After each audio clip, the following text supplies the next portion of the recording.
Hello students, welcome to my new YouTube channel JK tutorials. আমি তোমাদের Joyjit sir আজকে মাধ্যমিক স্টুডেন্টসদের জন্য একটা নতুন ভিডিও নিয়ে চলে এসেছি। ভিডিও শুরুতে প্রতিটি স্টুডেন্টকে জানাই নতুন বছরের শুভেচ্ছা ও অভিনন্দন। আমরা ভালো করেই জানি মাধ্যমিক পরীক্ষাটি আমাদের ঘরের দোরগোড়ায় চলে এসেছে, তাই আমাদের হাতে সময় খুবই কম। এই শেষ কটা দিনে আমাদের সবাইকে নিজেদের 100% দিতে লাগবে, কারণ ইন ফিউচার যাতে আমরা নিজেদের কোনো দিন ব্লেম না করতে পারি যে আমরা নিজেদের 100% দিতে পারতাম কিন্তু আমরা দিইনি। আশা করছি তোমরা আমার এই ভিডিওর থাম্বনেল দেখে বুঝতে পেরেছো আজকের ভিডিওটি আমি কী বিষয়ের উপর বানাতে চলেছি। সাধারণত আমরা দেখেছি মাধ্যমিক স্টুডেন্টসদের মধ্যে ফিজিক্যাল সায়েন্সের এই আলো অধ্যায়টা নিয়ে একটা টেনশান মাথায় থেকেই থাকে, কারণ আলো অধ্যায়টি অনেকটা বড় অধ্যায় এবং এখান থেকে প্রশ্ন একটু কনসেপচুয়াল হয়ে থাকে, আবার কিছু ফ্ল্যাট প্রশ্নও এসে থাকে। তো তোমাদের সুবিধার্থে আমি পর্ষদের টেস্ট পেপার, এবিটি এর টেস্ট পেপার, রায়মার্টিনের কোশ্চেন বাঞ্চ, এই তিনটি বই থেকে প্রতিটি স্কুলে যে প্রশ্নগুলি বারবার রিপিট হয়েছে সেই প্রশ্নগুলি নিয়ে আমি তোমাদের সামনে চলে এসেছি। আমি তোমাদের বলতে পারি, তোমরা যদি আজকে যে প্রশ্নগুলি আমি তোমাদের সাথে আলোচনা করব, তোমরা যদি এই প্রশ্নগুলি এই অধ্যায়টি থেকে তৈরি করে নিতে পারো, মাধ্যমিকে এই প্রশ্ন ছাড়া আর অন্য কোনো প্রশ্ন এই অধ্যায় থেকে তোমাদের পরীক্ষায় আসতে পারে না। তো ভিডিও শুরুতে আমাদের ভালো করে জেনে নিতে লাগবে যে ফিজিক্যাল সায়েন্সের আমাদের প্রতিটি অধ্যায় থেকে কত মার্কসের প্রশ্ন পরীক্ষায় এসে থাকে।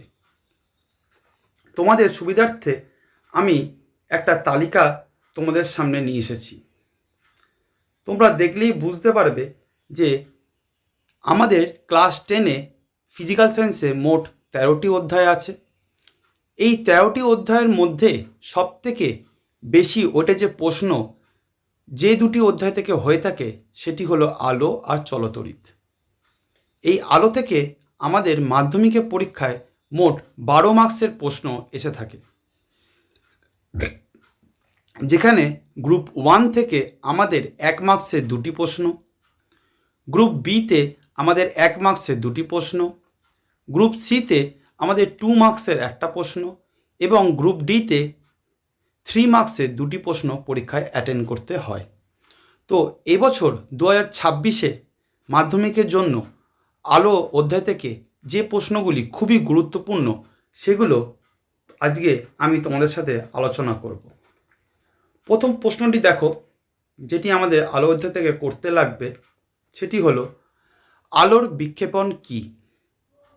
আলোর বিক্ষেপণ সংক্রান্ত র্যালের সূত্রটি লেখো। সূর্যোদয় ও সূর্যাস্তর সময় আকাশ লাল দেখায় কেন? সেকেন্ড, কোনো মাধ্যমে প্রতিসরাঙ্ক লাল ও বেগুনি বর্ণের আলোর ক্ষেত্রে যদি মিউ আর ও মিউ ভি হয় তাহলে প্রমাণ করো mu v greater than mu r. এই প্রশ্নটি খুবই গুরুত্বপূর্ণ এবছর মাধ্যমিকের জন্য। নেক্সট, লেন্সের রৈখিক বিবর্ধন বলতে কী বোঝো? গোলীয় দর্পণের মুখ্য ফোকাস ও ফোকাস দৈর্ঘ্য বলতে কী বোঝো? কোনো গোলীয় দর্পণকে জলে নিমজ্জিত করলে তা ফোকাস দৈর্ঘ্য কী পরিবর্তন হবে?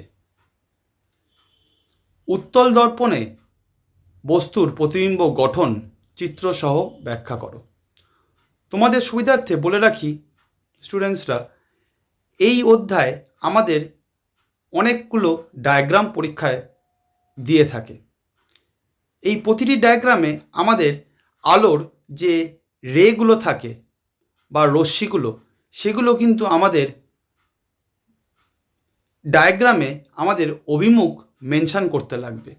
তোমরা যদি মেনশান না করো তাহলে কিন্তু টিচার সেই ডায়াগ্রামের জন্য তোমাদের প্রশ্ন থেকে মার্কস ডিডাক্ট করবে। তো এটা আমাদের পরীক্ষা মাথায় রাখতে লাগবে যেন প্রতিটি ডায়াগ্রামে স্পষ্টভাবে প্রতিটি রের যেন অভিমুখ মেনশান থাকে। নেক্সট দেখো, হ্রাস দৃষ্টি মায়োপিয়া নিবারণে কোন লেন্সের ব্যবহার হয়ে থাকে? এই ধরনের লেন্স ব্যবহার করে কিভাবে ত্রুটি নিবারণ করা হয়? কৌণিক চ্যুতি কি? আলোর প্রতিসরণের ক্ষেত্রে কোন বর্ণের আলোর চ্যুতি সর্বাধিক হয় এবং কোন বর্ণের আলোর চ্যুতি সর্বনিম্ন হয়? অবতল লেন্সে অপসারী ক্রিয়া ব্যাখ্যা করো। লেন্সের ফোকাস বিন্দু বলতে কি বোঝো? স্নেলের সূত্র সাহায্যে আলোর বিচ্ছুরণের কারণ ব্যাখ্যা করো। এই 11 দাগের প্রশ্নটি খুবই গুরুত্বপূর্ণ, এটা আমাদের ভালো করে পরীক্ষার জন্য তৈরি করতে হবে। তারপর আয়তকার কাঁচের স্ল্যাব আলোর বিচ্ছুরণ হয় না কেন? আমরা জানি আমাদের এই বিচ্ছুরণের এই পার্টটি থেকে আমাদের একটা আয়তকার কাঁচের স্ল্যাবের প্রশ্ন পরীক্ষায় দিয়ে থাকে, যেখানে আমাদের লঘু মাধ্যম থেকে ঘন মাধ্যম, আবার ঘন মাধ্যম থেকে লঘু মাধ্যমে আলোকরশ্মি যখন যায় তখন তারা পরস্পর সমান্তরাল হয়ে যায়, তো সেক্ষেত্রে আমাদের আলোর বিচ্ছুরণ হয় না। তারপর আমাদের আলো অধ্যায় থেকে কিছু নিউমেরিক্যালসও পরীক্ষায় দিয়ে থাকে, তো যে নিউমেরিক্যালসগুলো আমাদের পরীক্ষার জন্য তৈরি করতে লাগবে সেগুলো আমি এই প্রশ্নের সাথে রেখে দিয়েছি। যেমন এই প্রশ্নটি 2020 সালে আমাদের পরীক্ষায় এসেছিল। একটি কাঁচের ফলকের উপর 45 ডিগ্রি কোণে সাদা আলো আপতিত হলো, তো প্রতিসরণের পর কাঁচের ফলকের ভিতরে সাদা আলোর বিচ্ছুরণ হবে কি? আলোর বিচ্ছুরণের একটি প্রাকৃতিক দৃষ্টান্ত দাও। এখানে প্রিজমের ভূমিকা কে থাকে? তারপর দেখাও যে কোনো মাধ্যমের পরম প্রতিসরাঙ্কের মান সর্বদা 1-এর বেশি। প্রিজমের কোনো প্রতিসারক তলে সাদা আলো আপতিত হলে অপর প্রতিসারক তলে সামনে কোনো পর্দা রাখলে পর্দা 7টি রঙে দেখা যায় কেন? বা এই প্রশ্নটাকেই একটু ঘুরিয়ে দিতে পারে যে প্রিজমের বর্ণ সৃষ্টি করে না, শুধুমাত্র বর্ণহীন আলোকে বিভিন্ন বর্ণে বিশ্লিষ্ট করে দেয়, ব্যাখ্যা করো। তারপর উত্তল লেন্সকে অভিসারী লেন্স ও অবতল লেন্সকে অপসারী লেন্স বলা হয় কেন? এই দেখো, এই যে প্রুফটা আমরা জানি যে প্রতি বছর 1-2 ইয়ার ছেড়ে ছেড়ে এই প্রুফটা পরীক্ষায় এসে থাকে, যে উপাক্ষীয় রশ্মির ক্ষেত্রে কোনো গোলীয় দর্পণের জন্য প্রমাণ করো যে R = 2F। বা এই প্রশ্নটাকেই একটু ঘুরিয়ে দেয় যে F = R/2 প্রমাণ করো। দুটোর ক্ষেত্রেই আমাদের উত্তরটা সেমই হবে। তারপর চিত্রসহ বিন্দু বস্তু ও বিস্তৃত বস্তুর ক্ষেত্রে অবতল দর্পণ দ্বারা সৎ বিবর্ধিত প্রতিবিম্বের গঠন দেখাও। দন্ত চিকিৎসার ক্ষেত্রে কোন ধরনের দর্পণ ব্যবহার করা হয় এবং কেন? বা আমাদের মোটর গাড়ির হেডলাইটে বা টর্চের লাইটে কোন ধরনের দর্পণ ব্যবহার করা হয় এবং কেন? প্রতিটি প্রশ্ন দেখো কোনো না কোনো ইয়ারে আমাদের মাধ্যমিক পরীক্ষায় এসেছে, তো এই প্রশ্নগুলো খুবই গুরুত্বপূর্ণ এবছর মাধ্যমিকে আসার জন্য। মোটর গাড়ির হেডলাইটে কোন ধরনের দর্পণ ব্যবহার করা হয়? তারপর গাড়ির ভিউ ফাইন্ডারে সমতল দর্পণে পরিবর্তে উত্তল দর্পণ ব্যবহার করা হয় কেন? নেক্সট যে প্রশ্নগুলি আমাদের করতে লাগবে, সাদা আলোতে সবুজ পাতা সবুজ দেখাবার কারণ কি? কারণ আমরা জানি যে সাদা আলো সব আলোকে রিফ্লেক্ট করে দেয়, তো সাদা আলোর উপর যখন সবুজ পাতার কোনো একটা সবুজ কালার বা সবুজ রঙের আলো এসে পড়ে, তা সেটা রিফ্লেক্ট করলে সেটা আমাদের সবুজ দেখায়। তারপর পরিপূরক বর্ণ কাকে বলে? আলোর প্রতিসরণের সূত্র দুটি লেখো এবং দ্বিতীয় সূত্রের গাণিতিক রূপটি লেখো। অথবা আমরা জানি এই দ্বিতীয় সূত্রটা হলো আমাদের স্নেলের সূত্র, তো এরকমভাবে না বলে ডাইরেক্ট বলে দেবে যে স্নেলের সূত্রটি লেখো। কোন ক্ষেত্রে স্নেলের সূত্রটি প্রযোজ্য নয়? তো আমাদের স্নেলের সূত্র বলে ঘাবড়ে যাওয়ার কিছু নেই। আমরা স্নেলের সূত্র মানে আমাদের আলোর প্রতিসরণের দ্বিতীয় সূত্রটাকেই আমরা বুঝিয়ে থাকি। তারপর কোনো মাধ্যমে প্রতিসরাঙ্ক কাকে বলে? কাঁচের প্রতিসরাঙ্ক কোন বর্ণের আলোর সাপেক্ষে সর্বনিম্ন এবং কোন বর্ণের আলোর জন্য সর্বোচ্চ? কাঁচের প্রতিসরাঙ্ক 1.52 বলতে কী বোঝো? বা ক্রাউন গ্যাসের প্রতিসরাঙ্ক 1.52 বলতে কী বোঝো? মানে আমাদের মিউ যে ব্যাপারটা আছে সাইন আই বাই সাইন আর, সেটাকে দিয়ে এটা এক্সপ্লেন করতে লাগবে। কোনো মাধ্যমে প্রতিসরাঙ্কের আলোর বেগ ও তরঙ্গ দৈর্ঘ্যের উপর কিভাবে নির্ভর করে? লাল ও নীল বর্ণের আলোর জন্য কোনো মাধ্যমে প্রতিসরাঙ্ক যথাক্রমে মিউ আর ও মিউ ইউ হলে কোনটি বেশি হবে? ঘনমাধ্যম থেকে লঘু মাধ্যমে আলোর রশ্মি প্রতিসরণের চিত্র অঙ্কন করো এবং কৌণিক চ্যুতি মানে ডেল্টার মান নির্ণয় করো। আলোর রশ্মি লঘু থেকে ঘনমাধ্যমে প্রতিসরণের ক্ষেত্রে দেখাও যে চ্যুতি কোণ delta equal to i minus r. অথবা এই প্রশ্নটাকে যদি একটু চেঞ্জ করে দেয়, বলবে লঘুতর থেকে ঘনতর মাধ্যমে আলোর রশ্মি প্রতিসরণের চ্যুতি কোণ নির্ণয় করো, যেখানে আপতন কোণ আই এবং প্রতিসরণ কোণ আর। এই পরীক্ষাটি দেখো, এই কোশ্চেনটি আমাদের 2022 সালে পরীক্ষায় এসেছিল। তারপর কোন শর্তে প্রতিসরণের জন্য চ্যুতি সর্বনিম্ন ও কোন শর্তে তা সর্বোচ্চ হয়ে থাকে? আমরা জানি আমাদের বইতে প্রিজমের একটা পার্ট থাকে, যেখান থেকে এই প্রশ্নটি খুবই গুরুত্বপূর্ণ যে প্রিজমের মধ্যে দিয়ে আলোর প্রতিসরণের চ্যুতি কোণের মান নির্ণয় করো। অনুরূপে ডাইরেক্ট বলে দেবে যে প্রিজমের ক্ষেত্রে প্রমাণ করো যে চ্যুতি কোণ delta equal to I1 plus I2 minus A মানে আমাদের কি প্রিজমের যে অ্যাঙ্গেলটি থাকে। তারপর আলোর বিচ্ছুরণ কি, এর থেকে একটি প্রাকৃতিক উদাহরণ দাও, বা বিচ্ছুরণের মাধ্যম কি? তারপর আমাদের 36 নম্বর প্রশ্নটি, যেটি হলো দিনের বেলায় পৃথিবীর আকাশ নীল দেখায় কেন, বা তারপর হলো লেন্সের আলোক কেন্দ্র কি? তারপর উত্তর লেন্সের অভিসারী ক্রিয়া ব্যাখ্যা করো। উত্তর লেন্সে ব্যবহার করে কিভাবে কোনো বস্তুর বিবর্ধিত অসৎবিম্ব পাওয়া যায় তা চিত্র এঁকে দেখাও। অথবা কোশ্চেনটা একটুখানি চেঞ্জ করতে পারে যে বিবর্ধক কাঁচ হিসাবে উত্তর লেন্সের কার্যনীতি ব্যাখ্যা করো, বা বস্তুর অবস্থান উত্তর লেন্সের আলোক কেন্দ্রে এবং ফোকাস বিন্দুর মধ্যে হলে প্রতিবিম্বের অবস্থান কোথায় হবে চিত্রসহ দেখাও। এক্ষেত্রে প্রতিবিম্বের প্রকৃতি কীরূপ হবে? চোখের উপযোজন কাকে বলে? তারপর হাইপারমেট্রোপিয়া কি, ইহার কারণ ও প্রতিকারের উপায়গুলি লেখো। আমাদের এই চোখের যে দুটি রোগ আছে, এই দুটি রোগের ক্ষেত্রে কিভাবে এটি তৈরি হচ্ছে, কেন হয়, এবং এই রোগ নিবারণের জন্য আমরা কোন লেন্স ব্যবহার করে থাকি, এটা ভালো করে আমাদের পরীক্ষার জন্য তৈরি করে যেতে লাগবে। তারপর গলীয় দর্পণ সংক্রান্ত বৈজ্ঞানিক শব্দ লেখো। গলীয় দর্পণে রৈখিক উন্মেষ ও কৌণিক উন্মেষের চিত্রসহ সংজ্ঞা লেখো।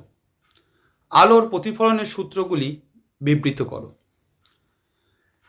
নেক্সট যেটি করতে লাগবে সেটি হলো গলীয় দর্পণে আলোর প্রতিফলনের ক্ষেত্রে কিভাবে আপতিত রশ্মি, প্রতিফলিত রশ্মি ও অবিলম্ব অঙ্কন করা হয়।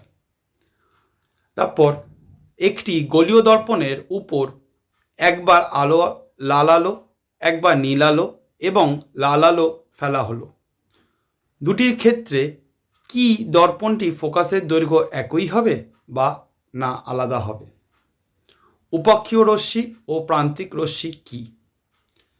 চিত্রসহ বিন্দু বস্তু ও বিস্তৃত বস্তুর ক্ষেত্রে অবতল দর্পণরা অসদৃশ্য বা বিবর্ধিত প্রতিবিম্ব গঠন করে সেটি দেখাও।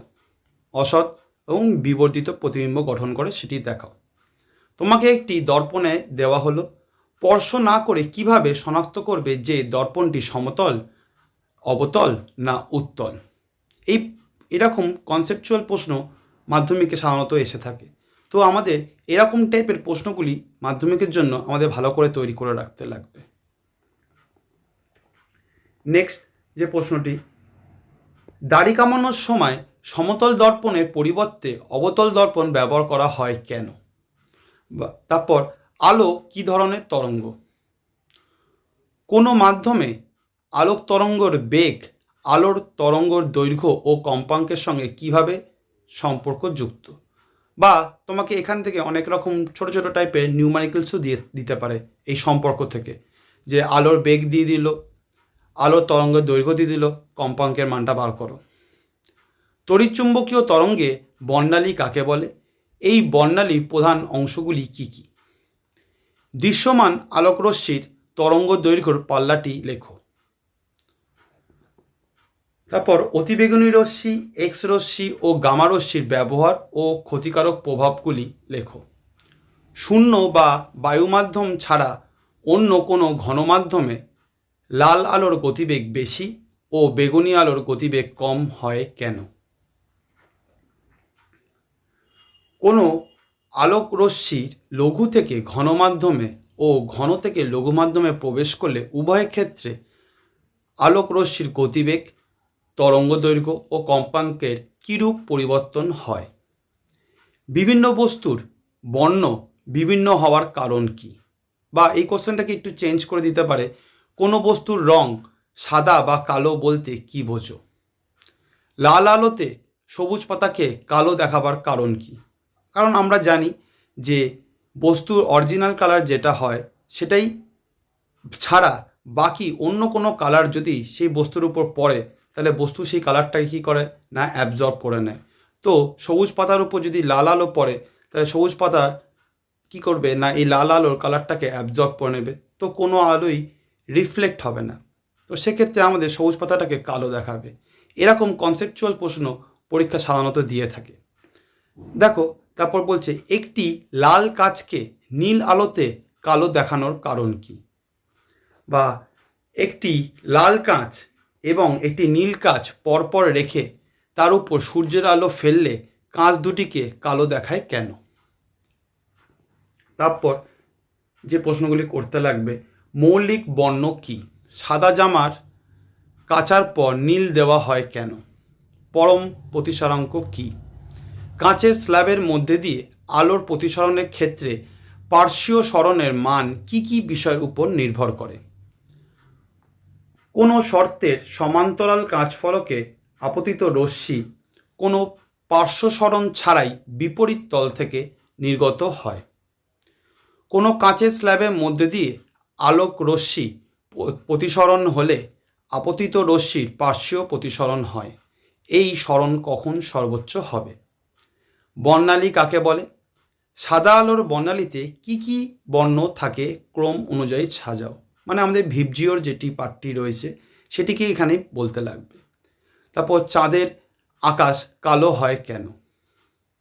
70 নম্বর কি না দিনের বেলা চাঁদকে সম্পূর্ণ সাদা দেখায় কিন্তু সূর্যাস্তের পর হলদেটে বর্ণ দেখায় কেন?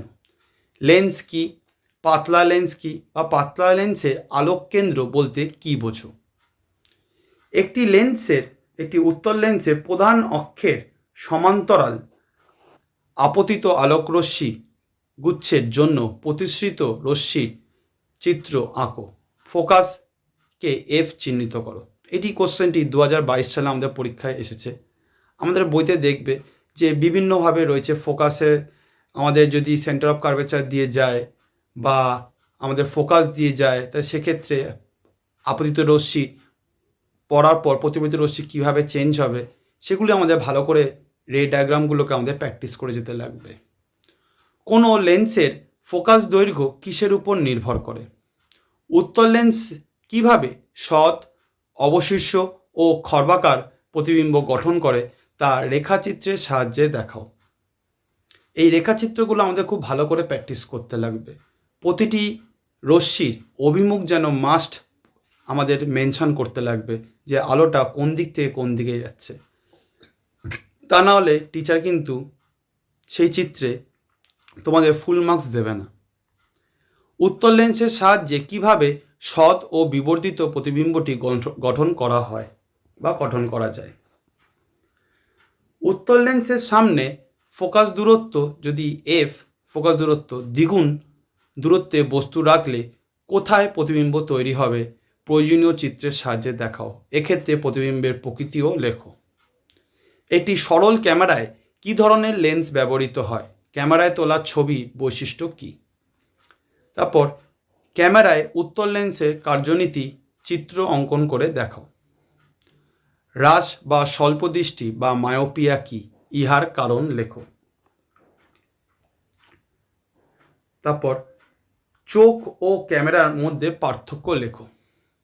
উত্তর লেন্সের সামনে কোনো বস্তু থাকলে তার প্রতিবিম্ব কোথায় তৈরি হবে, তার প্রকৃতি কী হবে তা লেখো। দেখবে আমাদের বইতে একটা ছকের আকারে সবগুলো মেনশান করা আছে যে কখন প্রতিবিম্ব কীরকম হবে, সোজা না উল্টো, সমশীর্ষ অবশীর্ষ। আমাদের এই ছকটাকে ভালো করে মাথায় রাখতে লাগবে। এখান থেকে অনেক শর্ট প্রশ্নও পরীক্ষা দিয়ে থাকে। যেমন এখানে দেখো আমি দিয়েছি অসীম দূরত্বে থাকলে কি হবে, 2f অপেক্ষায় বেশি দূরত্বে থাকলে কি হবে, 2f দূরত্বে থাকলে কি হবে, f ও 2f এর মধ্যে থাকলে কি হবে, f দূরত্বে থাকলে কি হবে, বা f এর কম দূরত্ব বা আলোক কেন্দ্র ও ফোকাসের মধ্যে থাকলে কি হবে।